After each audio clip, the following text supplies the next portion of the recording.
Toyota Wigo. Ang nangyari dito, check engine. Tapos ang sabi sa scanner, fuel injector daw, circuit open. Pagkita ko, putol pala yung wiring. Ayun, inayos na natin. Yan, okay na siya. May galit na yung makina.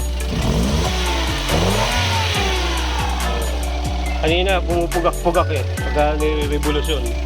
Ayan, okay na siya.